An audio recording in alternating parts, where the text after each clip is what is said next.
for strikeouts in a game. 20. Swung on and driven to deep left. And it's high. Down far. Yankees win. Yankees win. Bernie Williams homers deep in the left field seat to lead off the 11th inning on a 1-run win. And the Yankees beat the Orioles 5-4 to win Game 1 of the American League Championship Series. Burn, baby, burn. He's done it again. Deep left. There it goes. Staring into history. He's done it. He has done it. 62. Aaron Judge is the American League single-season home run leader. The AL King. Case closed.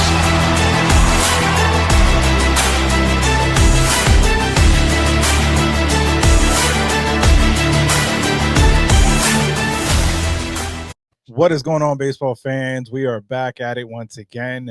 For Dave and I am Jeremy Laracuente here on the Baseball Banter Broadcast, continuing our series examining each and every team with the state of the franchise. From championship glory to rebuilding years, every team has a story. Today, the story we are discussing is that of the Cincinnati Reds, and we are honored to bring on our guests, Tony Rentz and TJ Marklay. What's going on, guys? Got us. There we go. Now we do. There we go. How we doing? Thanks for having me. No worries. Thanks for coming. We appreciate you guys jumping on with us, man. Yeah, we're excited. Ready to sell the Cincinnati dream to any listeners. Try to get on the bandwagon. Absolutely. Listen, it's going to be a fun team for sure. Now, as we kind of start out this series, we always like to take a little bit of a gut reaction, retrospective. Tell me, what are your thoughts on the 2024 campaign for the Cincinnati Reds? Yeah, Rentz, you got that one? Yeah, cautious optimism is where I'd like to say it. I think there's a lot of hope. I think there's a lot of potential. I mean, obviously we have a budding superstar in Elly De La Cruz. So this team is really going to go as far as his potential. If he takes that next step, I think we could really see something special with this team. I think there's a lot of pieces that we're putting together. Young guys like Matt McLain, Christian Encarnacion Strand. There's a lot of hope. I think that's the thing. Obviously, we've been hurt a lot in the past. I will bring this up in a bit and we'll talk about it. But, in the last 30 years, we have 2 playoff wins, worse in the majors. So we don't really have anything to be confident in. So we're always cautiously optimistic, but hope is here. Yeah, I think too, like diehard Bengals and Reds fans, like both kind of grew up. We don't have the college teams necessarily. So it's just like live and die by the fall. Hopefully us getting there. But lately it's been just like praying for the Bengals to get us to mini camp, or the Reds to get us to mini camp for the Bengals lately. But this year it's like, again, like Rentz said, the injuries aren't stacking up right now, knock on wood, as much as we can. Where it's like we have the depth, the pitching's looking as good as it did on the 2010 Jay Bruce run, which is crazy to say. Like I remember being at the game when Buster Posey hit the grand slam off of Matt Latos. Like that's sad that's our latest playoff memory. So it's like we have the depth to make a good run at with this staff. And then it's like you said, Elly, McLain, a lot of these guys outperforming their WAR, which is projected pretty low. And I think a lot of like Fangraphs, a lot of those don't really account for the younger guys because there's just no data to back it. So it's starting low, and us in Cincinnati believe they can outperform that. So I think that's where some of the cautious, optimistic hope comes from. And you guys got a relatively young team. That's the crazy part about this whole thing. And so much talent. De La Cruz, it kind of sucks you guys had traded away India to get Brady Singer, but you're getting one hell of a pitcher. And I'm really, really interested to see what Tito Francona does with this squad. Yeah. I mean, I saw it up close and personal growing up in New England, going through high school, just watching what he did with the Red Sox. simply out of nowhere. And then he goes to Cleveland, almost does it there. So I'm really interested to see what Francona does with this young squad that you guys got. I think if you guys get some decent bullpen and some starting pitching and the offense can click, I think you guys are in pretty good shape, honestly. Yeah, I think that's it's also the National League Central where it's like right, exactly. Tucker's the biggest move, and again, we'll get into the predictions later, but it's like we're not necessarily a top wild card team when you got the West and the East already penciled in for 3 teams, but it's like you can win the division at probably 85, 86 most likely. So it's like get that, and then you're at home for 3 games, and you got Hunter Green on the bump on 1, and then you see what happens from there with the 3-game playoff. So, but 162 to figure that one out.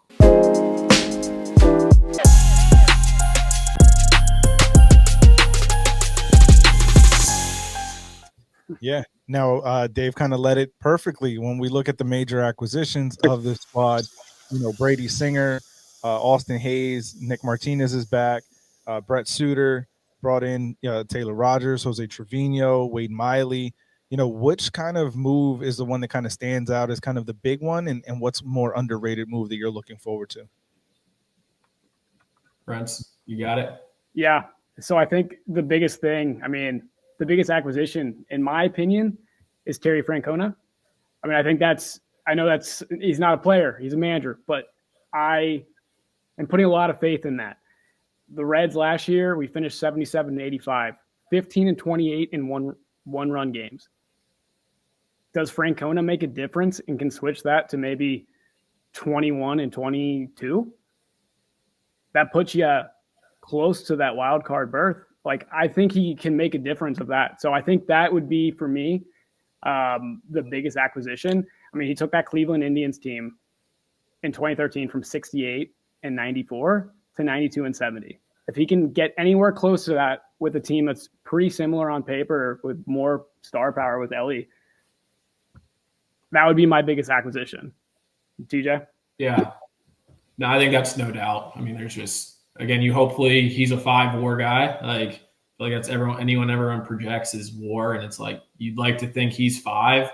Now you're at 82, and without the injuries, with the staff that's not rolling out bullpens twice a week like we watched last summer. We had Brent Suter start. I actually went to Muller too, so he's a Muller guy as well. I played baseball at Muller, but he's coming out to throw the first and second inning and kind of get it rolling from there. So it's just like now you got Lauder as your 6, you got Miley as your 7, and my big hope, like some of the stats on Chase Burns versus Paul Skeens as their senior year, it's like their stuff's not that far off besides the disgusting splinker that Skeens has, but it's like he could be your all-star acquisition that we hopefully don't need to trade the farm for. And there you go, with a couple starts in the back end. I pitched, so like the pitching to me is like, if we have that depth, you got to have a little bit more hope. And that's what the Tribe always are doing. That's what Tito had in Cleveland is they bring up another prospect that's sitting there, and it's like, where'd he come from? That's what I think is a little bit hopeful on that side. The lineup, I don't know. Like Gavin Lux hopefully replaces India. He's a little more flexible. Austin Hayes, we have no idea. He hit 2 bombs 2 days ago, but it's like you have no idea what's going to pan out there. Yeah. Before you get started, Dave, I agree entirely. I think Tito is going to be such a huge difference maker for this lineup. I see this Cincinnati Reds team very similar to the team that he picked up in Cleveland when he first got there. And I think that they can go on a run just as similar to the Guardians with his, leadership in that dugout. 2 things. So one guy I think you guys are kind of sleeping on a little bit is Jose Trevino. Us as Yankees fans, seeing him up close and personal, like when we traded for him, we're like, who is this guy and what exactly is he going to do for us? His pitch framing ability is second to none. I can't tell you how many balls he pulled back into the strike zone to get called for strikes. It was crazy. And he has the occasion to run into one every now and then and give you a I think his first year here, he had like 7 walk-off hits. if I'm counting this correctly, in 2022 or 23 rather, I think. And so you definitely get one hell of a catcher that's handled the staff that included Garrett Cole, Carlos Rodon, Luis Heel. So I think him bringing that to the organization is going to be a huge benefit, especially with as many young players as you guys got. And then to the point about Austin Hayes, I've actually met Austin Hayes. We have a mutual friend in common. I'm not going to get into specifics because of like HIPAA and stuff like that, but what happened to him last year was extremely unfortunate. He is one hell of a baseball player, and if he's healthy, he will return to the form that he was in Baltimore. For sure. Yeah, that's our hope. That's our hope. I think, if he gets to that 2.5, 3 wins above replacement, he could be our best outfielder in terms of stats. At the end of the day. Yeah. What happened to him was totally out of his control, and I'll leave it at that. It was just very unfortunate, but he is one hell of a like seeing him play in Baltimore all those years. I'm like, when we had an issue in left field, and we seem to be going back down that road, but whatever. He's a hell of a left fielder. Like every time I saw him play, I'm like, why can't we have someone like him? Why do we have Joey Gallo? You know what I mean? Yeah. So, yeah. That's the hope. That outfield what they're calling it on Reds podcasts all around the city is Fairchild. Just the platoon of Fraley and Fairchild and seeing what sticks righty versus lefty. And that's a question mark. Friedel injuries are always a question mark. So hopefully Hayes can hold it down. And then Steer is behind on his throwing program. So having him in left field is looking a little shaky for opening day as well. So if he's our full-time DH, now maybe you have to put Gavin Lux out there. Like it's just a lot of guys moving around. Yep.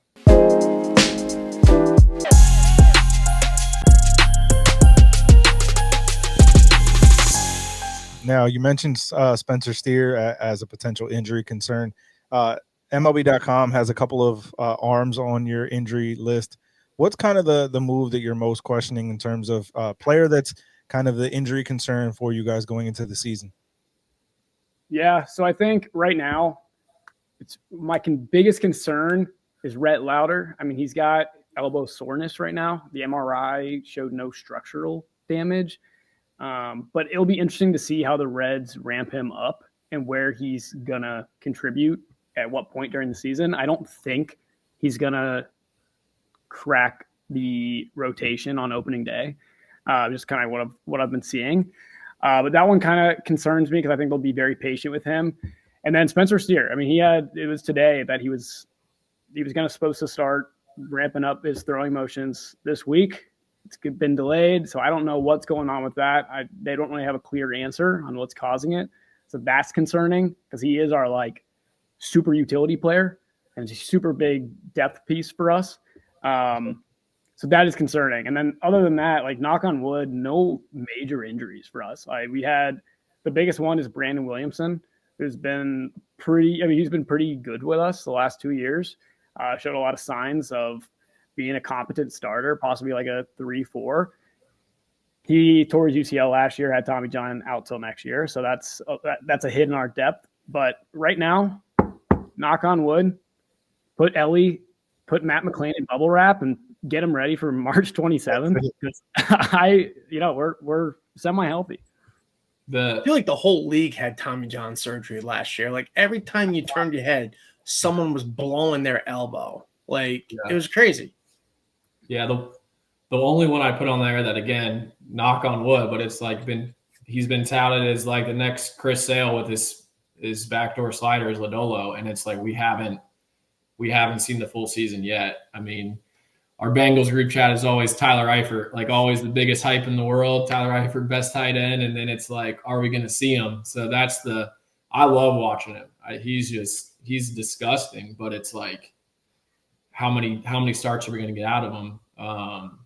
So I don't know. I would be a huge advocate of the 6-man rotation for us, but it's not going to happen. Just with these young arms. Yeah, no, I think that's an interesting idea. I know it's kind of frowned upon throughout Major League Baseball to go to that, But, we're going to see it with the Dodgers this year, right? They're probably going to have a 12-man rotation with all the arms they got.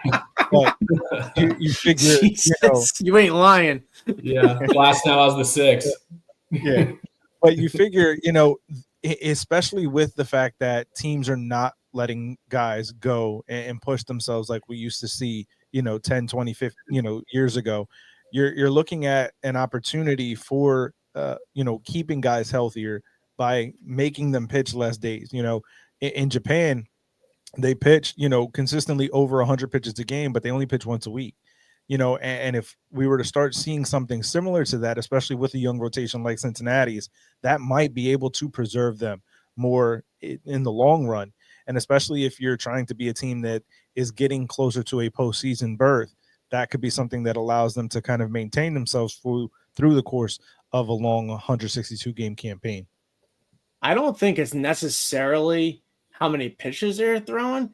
I think it's because they go out there and they try to throw at max velocity every single freaking time and trying to be consistently throwing 105 miles an hour. Yeah. That's what's gassing you. It's how hard you throw. It's not how many pitches. It's how hard you throw it. Right. And think about, when you look at the images and the videos from the guys in Japan, most of them aren't throwing high 90s and 100s on consistently. They're throwing a lot of off-speed stuff. They're throwing curveballs. They're throwing changeups, splitters, stuff like that, So it's something that's not as taxing on the body to be consistently ramping it up to that, 95, 100 mile an hour every single time, that max effort. You see a lot of more, what we used to have as crafty lefties, your Jamie Moyer types. You see a lot more of that in Japan, but they're pitching more in terms of the number of pitches that they're seeing every outing, but they're only going once a week.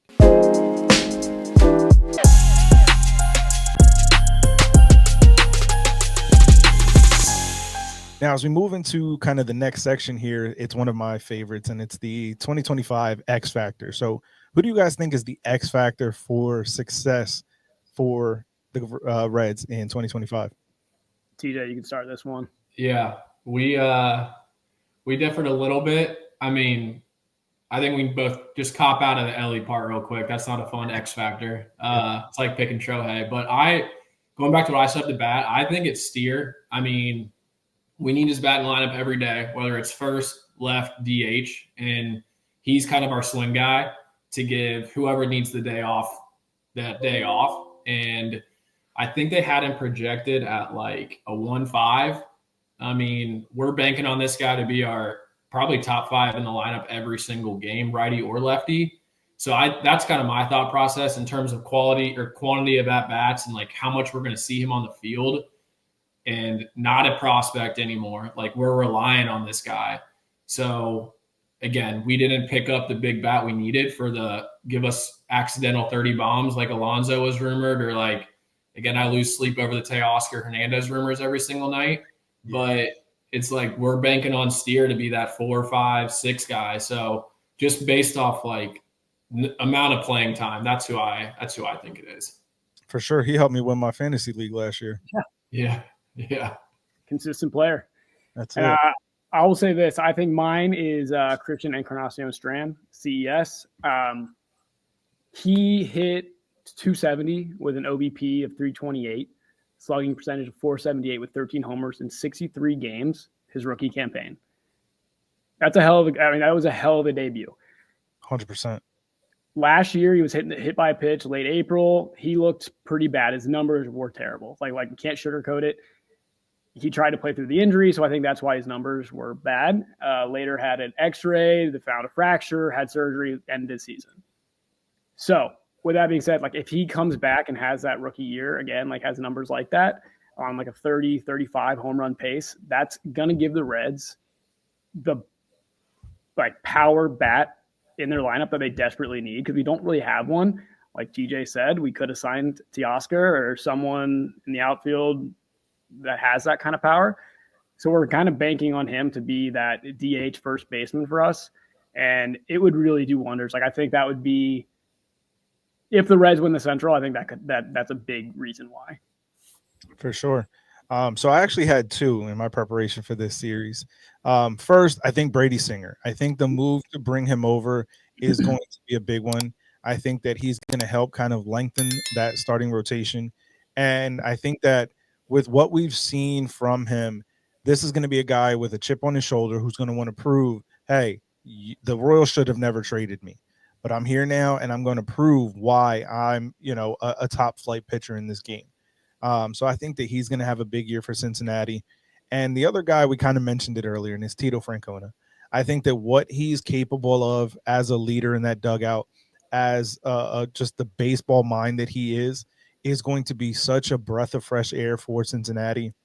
And I also think that what he's able to get out of a team with such, when you think back to those Guardians teams, man, he did so much with so little.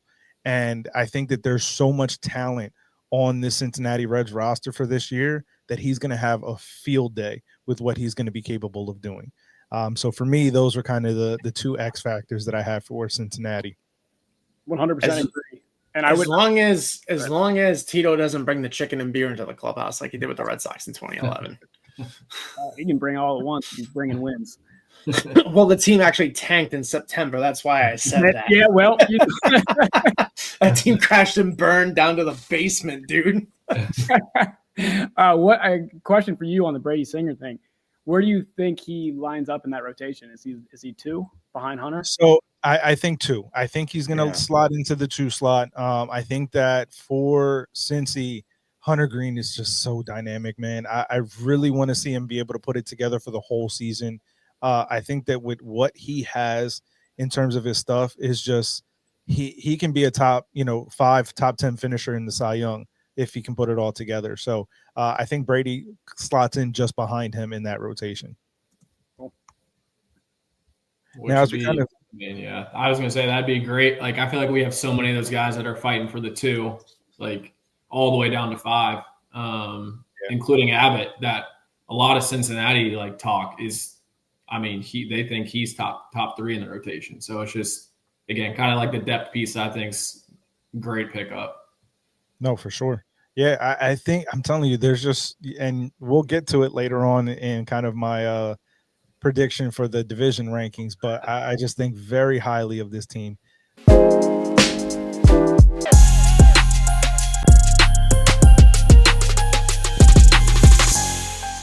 Now, as we kind of jump into the top prospect section here, Chase Burns is listed as the number 1 prospect for Cincinnati on MLB.com.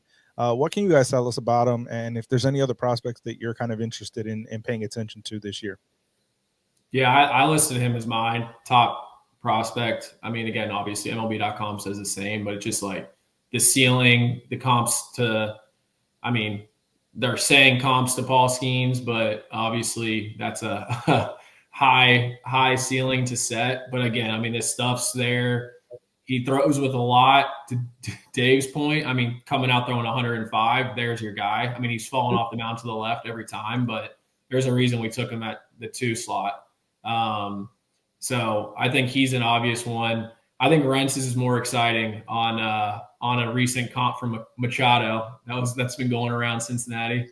Yeah, so I have 2 guys. It's Cam Collier and then Sal Stewart. Sal Stewart is a stud. I mean, he hits. That's all he does is hit. I mean, there was a quote recently from Machado said, I'm gonna read it, so I'm gonna look up to the left. But he said, yeah, it's my protege. I've been training with him for like 8 years. He's the best hitter in the minor leagues. Absolutely. I haven't seen all of them, obviously. I know him personally, but I know swings. Like, he has a really good swing, hits the ball to right, hits the ball to left. Like, from a guy like Machado, getting that kind of, whatever it is, credit, praise, like it speaks volumes for one of the most consistent hitters in the past 12 15 years in the MLB. Like, I'm pretty high on Sal Stewart, and I think it's going to fit a need for this team, hopefully, at third base, because it's kind of up in the air right now with Noel Marte's struggles. So I think he's my most exciting, because I think he could possibly, he's going to start in Chattanooga in Double-A. I don't know. I don't think we'll see him this year, but if he keeps it up, I don't see why next year is not possible. Yeah, hearing that quote actually reminds me of when A-Rod was talking about Manny years ago. So if that's kind of the lineage that they're following, that'll be a big move for Cincinnati for sure in the next coming couple of seasons. Yeah, and I think the depth, you could list them off too. It's like Arroyo, Cam Collier. It's just like it is getting a lot deeper the last couple of years, and we still haven't pulled the trigger at the deadline. I mean, it was like Sam Maul 2 years ago. Last year obviously wasn't worth it. So it's like the Luis Roberts rumors were out there for a while. I know we both weren't big on him just for their ask. I think their ask was Burns, Louder plus one more. It's just like no shot. And then the same thing, Cease is already getting put up there from the Padres. It's like I would just love for us to be one of those teams that's like they made the move at the deadline, and that's all we talk about is prospects in Cincinnati. So it's like it'd be nice for one time to get the proven big leaguer to hopefully push us through the backside. Just imagine if you guys kept Luis Castillo. Hey, Yeah. he could be on the market too. Yeah. Welcome back. It will be. So There's a lot of money attached to him, though. Yeah. that Now actually- we're still out there.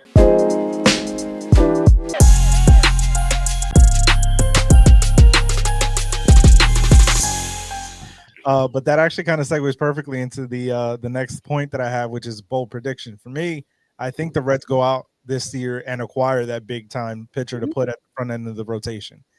So for you guys, what's kind of the bold prediction that you have for Cincinnati? Yeah, my bold prediction for a player, I think Ellie hits 35 home runs. A little crazy, and I think he drops his. Not really. Yeah, I know. Actually, probably not that crazy. And I think he might drop his strikeout percentage from 31% to 25%, possibly down to league average at 22%. That's which the is bold prediction. Yeah, is that bold or not? That one. The strikeout He would have to- percentage. I think I he's feel like like 55 in his he would sleep. have to change his swing completely because of his he did. uppercut swing that he's got. So he has a new batting stance. It's a little more open, stands taller. He's got they call it like a controlled aggression now. So they're hoping that will kind of cut down on that, and we'll see what happens. But I mean, if he can cut it down 6 percentage points, we're talking MVP. Yeah. If you get on base, you know what he does on the base pass. So it'll be interesting. Mine was kind of in that space on home runs, but 6 guys going over 20, I think is doable if you look at the lineup. Again, knock on wood with health, but you got Ellie, McLean, CES, Candy can kind of just walk into that from his past couple years. Steer, and then there's some question marks with like Stevenson or Friedel, but I think 6 guys over 20. Again, kind of banking on the whole product versus just one guy like Teoscar or Alonso who was going to do that for us. Again, those were rumors that we read all the time, but obviously didn't happen. So that's what I think. If we are healthy, all those guys could be over 20. No, for sure. That's definitely doable with that lineup, I think, for sure. And just to quickly touch on your point, Rentz, about Ellie being a potential MVP guy if he can cut down their strikeout percentage. Dan O'Dowd on MLB tonight, last night. So we're recording this on Thursday and Wednesday night show. Dan O'Dowd said he's predicting an MVP for Ellie this year. So you're not far off in terms of how some other MLB Network analysts are believing it as well. Yeah, get your bets in now. Plus 2,500, plus 3,000.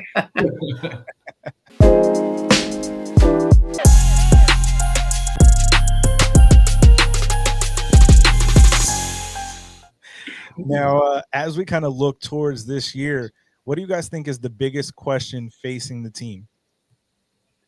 Yeah, I mean, the biggest question for me is, do those young players keep progressing or do they regress? So, like, does Ellie take that next step to superstardom? Like, does he become the MVP? I mean, I know he was in conversations, but is he one of those top 3 guys? Is Matt McLean as good as he was his rookie year? Is CES, can he bounce back from his wrist injury? Like TJ said earlier, like, can Lodolo be that guy that we've seen? Like, he's got the stuff. Can he become a top of the line guy? And then my personal favorite that I've been high on, and it's hurting me every day, but Noelvi Marte, like, I was pretty pumped on him. Last year he had the 80-game suspension before the season, came back, looked pretty out of place at the plate, lost, and in the field. Like, there was no redemption. Can he push the Reds to, like, can he push for a spot on the roster? I think right now he's pretty much slotted for Louisville, but we'll see. Yeah. I think it's the same thing. Like everything's very conservative. Like the projections are all like what they were like almost their rookie year. And it's like they have McLean at 3.6, and we were looking it up before. He was at 3.5 his healthy year. So it's like what's not, again, they have to prove it. So it's like, but you want to believe that ceiling's higher. Same thing with Gavin Lux. Like we saw how much he did for the Dodgers, and now he's going to have even more of a role here. To Rentz's point, CES getting a 0.5. Like, I mean, that man's going to be on the field enough to make way more of an impact to that. So it's just, I think it's just a young talent. Do they stay flat, or do they just elevate a little bit? And if they just elevate a little bit, or a couple of them take off, then got some room to make up on the 77 from last year. Yeah, and then I think one other thing that I want to bring up is another big question is, can we compete against the Brewers? They're our daddy. I mean, like at this point, it's been disgusting. The last 4 seasons, we're like 22-42 against the Brewers. Every series we lose, and it's horrible because you look at the Brewers every year. You look at their roster, you look at their rotation.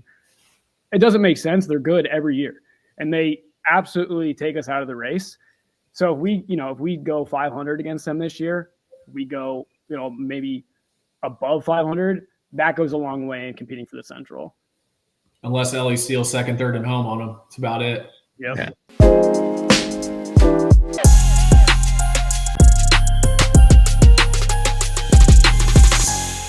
So I got a theory about that. Jeremy and I spoke about this with another group from another fan base. I forget which one it is now. We've done so many of these. But the thing with the Brewers is, man, like, it just seems like every year, like that Central Division doesn't do anything at the trade deadline at all. Like none of them, right? And, the Pirates last year came out of the gate strong and then just crashed and burned. The Cubs have an identity crisis like I've never seen before. They go get Imanaga last year. Then they trade Bellinger to the Yankees. Then they go and trade for Kyle Tucker. And then before that, they're signing Dansby Swanson. It's like, what are you doing? Like, which direction are you rebuilding or reloading, or just don't have a clue? And then, the Reds, for as far as back as I can remember, haven't made a move at the trade deadline since they traded Aaron Boone to the Yankees for Brandon Clausen. Trevor Bauer. Yeah. So with the Brewers, it just seems like they get lucky every year. But they're now without their closer, and they don't have Corbin Burns anymore. Yeah. And you don't know if Christian Yelich is even going to stay healthy all season. So those contributing factors are, the Brewers only won the division with 85 wins. It's not like they won 100 games. Yep. So I think those factors are the reason why the Brewers are so successful, is because they play in a weak division. Let's be honest. Yeah. And I think just the point is our starts. I mean, every year it feels like we're 5-15 to start it out every single year. And we're just hoping and praying get back to 500, and then we'll all start talking more when we're at 500. It's every single year. So it's just like, hopefully Tito again is going to have them locked in a little bit better, and we can get off to just a 500 start. That's all we're asking for the first month, and then we'll kind of see where we're at. So this kind of brings me to a point I was going to save for later on, but I'll ask it now anyway. The last time you guys won the World Series was in 1990. Yeah. So what has gone wrong? Was it an ownership change? Was it a change in philosophy? Like, why has this team been so bad for so long? Like, I don't understand, because you guys have had history of great players after great players after great players, and just cannot, for whatever reason, get it to go. I mean, a lot of people say it's that ballpark you guys opened up way back when, being so damn small. So, like, what is it? Oh, here you go. You got 3 hours? No, we don't. We can try to shorten it a little bit. Yeah. Yeah. Going to be honest with you, I think a lot of it's at ownership. We're a small market, but we make it known that we're a small market. Don't really capitalize when we have the talent. I mean, we wasted years of Votto. I mean, you had Votto, Griffey. Yeah. I mean, those early teams had a lot of offensive talent, early 2000s, but the pitching staff was atrocious. I mean, I'm almost 30. I've never seen a playoff series win. I'm sorry. I mean, it's crazy. I turn 30 next month, and I'm not. I mean, if we don't get next year or this year, if this Ellie era doesn't happen, I don't know what's happening. I don't know. Tony, imagine being a Cubs fan. Hey, they had theirs. 108 Yeah. years. We were alive for that at least. Yeah. I mean, I think that like we spent 130 million in 2019, and this year we're going to be at 111. It's like, I mean, inflation's pretty simple math. Like you can you put the money in the bank, you're going to have some more to spend. But it's just like I love the Braves are my second favorite team in the National League. I just love everything that they do, and I go down to a couple of their games a year. But it's like they have Ronald Acuna for that much money this year. It's like they got Ozzie, they got Olsen, they got Riley, like, and they're spending a lot more money than us, but it's like we finally paid Hunter, and we have him for the next 5 to 7 for on a steal for $8 million a year. I think it is. I don't have it up, but it's like pay McLean right now. He's coming off injury. Pay him right now. You got him buy low. That's what we have to do. You got that secured. I mean, Ellie's going to be a Dodger for $1 billion at this rate until the CBA locks us out.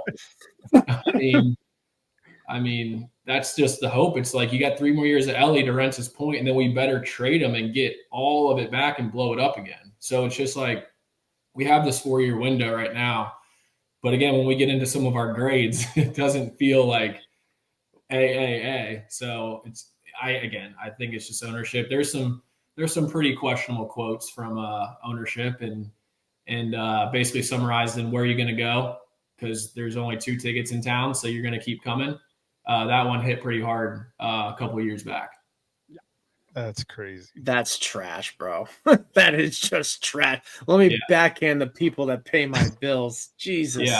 And I mean, I just turned 30, but this will be we both got tickets to opening day, obviously, but I was 3 months old at my first opening day. Like our grandpas is why Cincinnati is so dire. They had 75, 76. Our dads were in college for 90. So like now we're becoming I just had a son 5 months ago.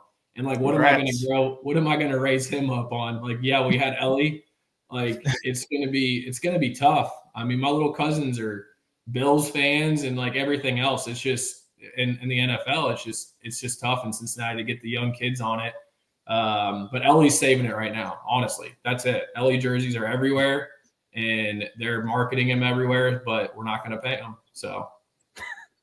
It's crazy to hear this because us Yankees fans, man, we're like chomping at the bit that we haven't won anything and going on 16 years. And like, oh my God, you only spent $300 million. What's wrong with you? Like, yeah, you guys got to come to opening day. I mean, we obviously are not going to, but Cincinnati opening day, it's a holiday. Everyone's off work, everyone off school. It's a blast. Yeah, and then the second day, it's $7. Cincinnati always has home to start the season because they were the first organization. So, yeah, it's a tradition for me. Yeah, we used to have the first game every year. That's changed. Yep. Yeah, there's a whole parade. I mean, it is the city does shut down. It's a fun day.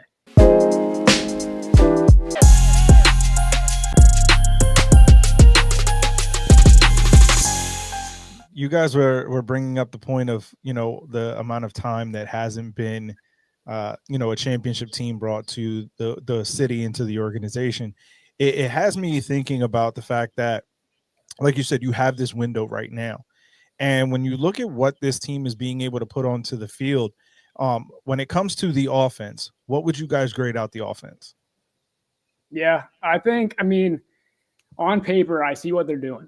It's a high floor, low ceiling, aggressive, fast offense.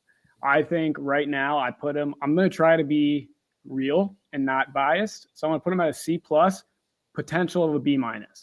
I think we have a lot of guys that we can platoon. Like we have Stuart Fairchild, Espinal, you have Jake Fraley, Gavin Lux, who are going to be like a lot of platoon heavy players.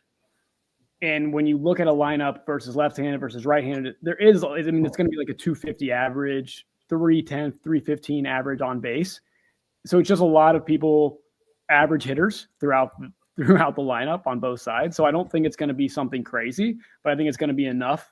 And I think if those guys that we talked about earlier, like McLean, Ellie, even Gavin Lux, if he continues his second half of last year, if those guys continue, it could be a lot better. But I think it's just going to be a very average to above average offense. Yeah, I agree. I would say you got Ellie and McLean as the A, and then everything you can kind of argues C+ to B-. So yeah, so I'm in lockstep with you guys in my preparation for this series. I have them as a B-. I think that there are some bright spots to this lineup, but I think there's also a lot of questions. And, platooning gives you an advantage up until a certain point, right? Yeah. And I think that, trying to over maximize on the numbers of the platoon advantage can sometimes become a disadvantage and a hindrance for a team. And so I worry that might be what we see with some of the lower half of the lineup for Cincinnati this year, instead of just giving guys opportunity. Now, I again, going back to Tito, I think that it's going to be interesting to see how he kind of plays that and whether or not he gives a little more leash to certain guys than others. But yeah, for me, I also have it as a B- grade with, I think there is room for improvement if, those guys can kind of step up and the Noelvi Martes, the CES, if those guys can kind of grab hold of a spot and really cement themselves every day, it can really make a big difference for that lineup. Yep.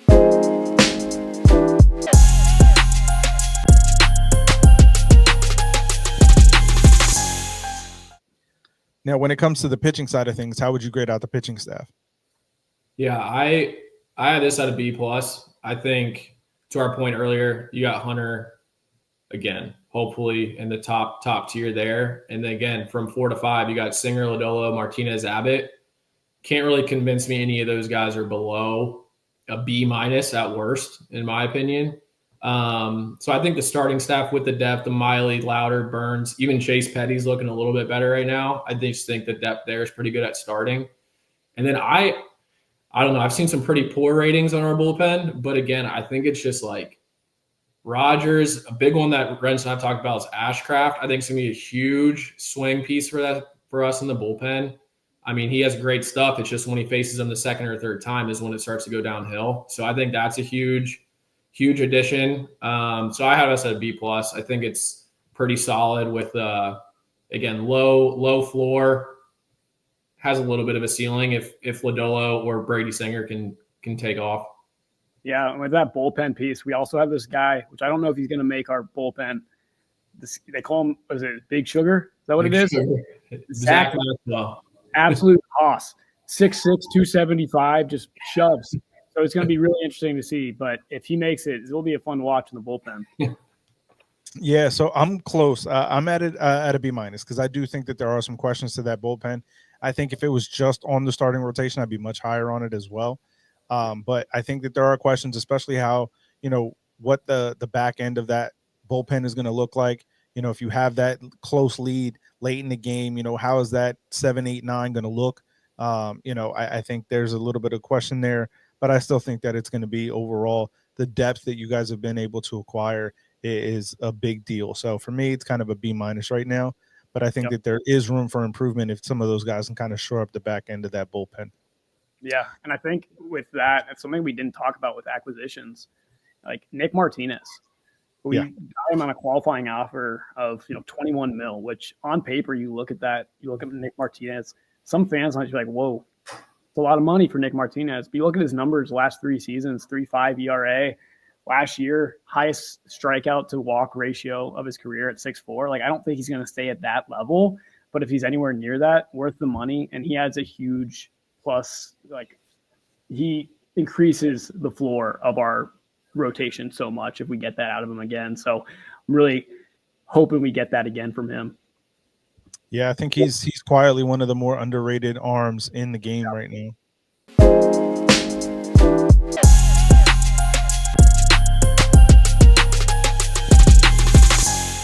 Now, as we kind of get into the divisional ranking predictions, you guys are being disrespected. I'll just put it that way. Both Pacoda and Fangraphs have the Reds last in the division. Yeah. Pacoda has them winning 74 games, and Fangraph not much better at 78 wins. Where do you guys think the Reds end up for this year? And what does that win total look like? Well, we got to have a little more optimism. But again, it's like the Brewers point that you just made is huge. Like, can we figure that one out? But again, I just think the division being so weak, the Cardinals did nothing. Pirates are still the Pirates. Brewers, like we talked about, regressed. Again, I'd like to say 10 wins, improvement. Tito giving us 5, and just health is the big. So again, 87, which I think doesn't give you a shot at the wild card, but gives you a shot against the Cubs. So that's where I landed, 87. A little optimistic there. So hammer the 79.5 on FanDuel.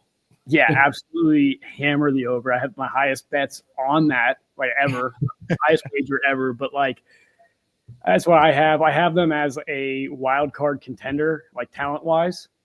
But because of the division we're in, we're going to be competing for the division. Because I mean, like TJ said, Cubs are projected to be good. I don't see them as good as everyone else. Brewers, they have that witchcraft. They're going to somehow win the same amount of games as last year, maybe more. I don't know. That's how it goes. But I think at the end of the day, I think this team is being disrespected. I think 78.5, 79.5 is crazy when I bring up that stat about the 15 and 28 and one run games last year.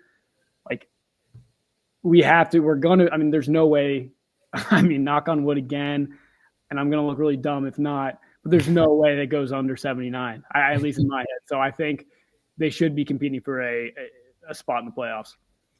I'm going to do one better. I'm going to go out on a limb and say you guys win 95. Wow.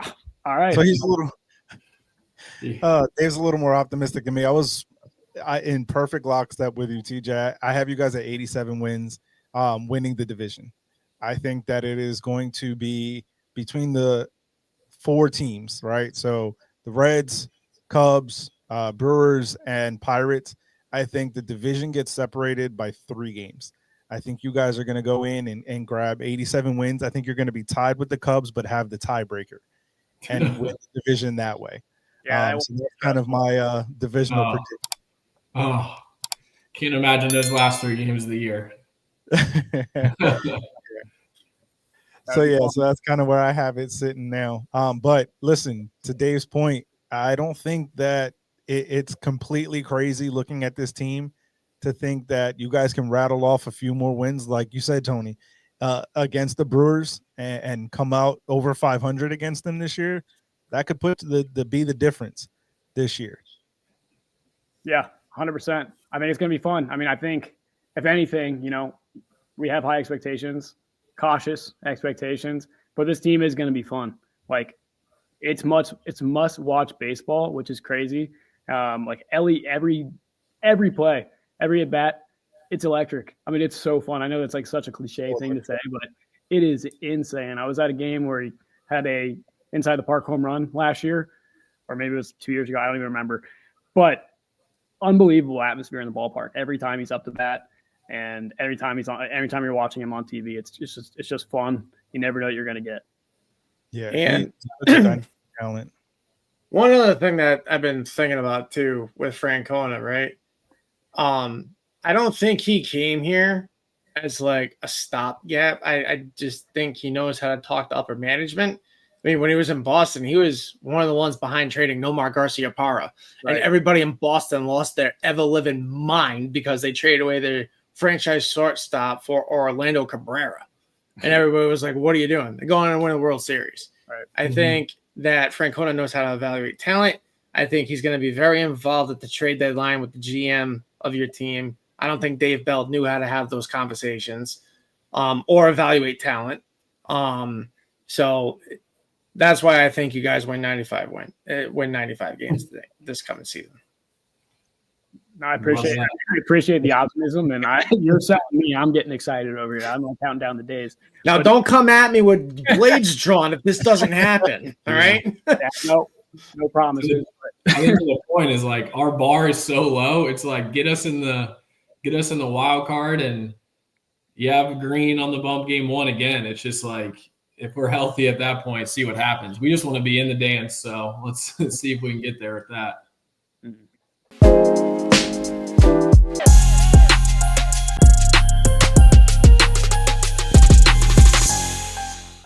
So then that kind of leads perfectly into what we call the state of this, the name of this series. What do you believe is the state of the franchise for Cincinnati? I think it's got to be division winner. I mean, how we kind of talked the whole way, I think it has to be division winner. I personally still don't. I would love the 95, but just when you chalk up the Braves, Mets, Phillies, I mean, pretty much chalk it in. You got the Dodgers, and it's going to come back down to the Diamondbacks, Padres, maybe Giants. I'm curious your guys' thoughts on that one when I listen, but again, those all feel like right there a little bit ahead of us. So, like, that's my opinion. It has to be the division. Yeah. State of the franchise is bright, young stars, and cautious optimism. I harp on it again, but like, hey, we're here. We're excited, but our hopes are low because that's all we know. Years of abuse have worn you down. Maybe Pete Rose will be watching out for you guys this year. That's what we kind of hope so. You put on a show for him, so that'd be kind of special, an extra little bit of a tribute to him. Yeah, for sure. Yeah, that'd definitely be pretty crazy having you guys go over and become world champs once again.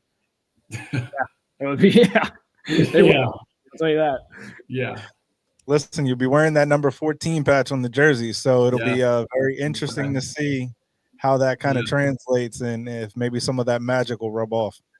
Right. Yeah, we'll burn the banks down. So we want to thank you guys for joining us. Let everybody know where they can get more from you guys and kind of get more Reds content and conversations. Yeah, so you can. I mean, I'm on Twitter. Thank you guys for having me. I mean, this was fun. I love just talking ball. So usually pretty frantic tweets, you know, pretty spur of the moment during the season, a little chaos. But I think my handle's at Anthony_Rentz. So you can give me a follow if you're a Reds fan and follow along for misery. And most of my tweets sounding very uplifting and inspiring. It's been dark over here. Most of my tweets are retweeting Rentz's tweets or fueling his tweets. But down at the games and then on Instagram, just at TJ Marklay. That's where usually my stories are all every single day about Reds winning or losing. So we live through them all. So sounds like you guys need some intense therapy. My God. We do. We'll be asking ownership for reparations here in a bit. Yeah, I'm going to go play the show and simulate a couple seasons, see how long it takes me to win one on my own. There you go. Well, we definitely want to thank you guys once again for joining us. If you've been joining us in this conversation here on the YouTube side of things, make sure you hit that subscribe button as well as the bell for post notifications. So every time we drop new content, you can keep an eye on us. And if you are watching, make sure you check out the description for our Linktree link. It has all the pertinent details to the merch store, the sponsor shops. And one of the important things now is we are now affiliated with Topps. So if you're a sports card collector, make sure you check out our Linktree. And it does a big help to us here at the channel. But you can also get some serious card merchandise and other things as well from the other sponsors that we have for the site. Make sure you check out our audio platform. And if you are listening on the audio side, make sure you leave a 5-star rating review, as it does help us continue to build this community. Once again, I want to thank you guys, Tony, TJ, for joining us. This was a very fun conversation talking Reds baseball, one of the most historic franchises in the game today. And we appreciate you guys joining us for this on the state of the franchise. Thanks for having us. Yeah, thank you. Go Red Legs. We'll see the Yankees in the World Series. There we go. So we'll catch you guys on the next one. Peace.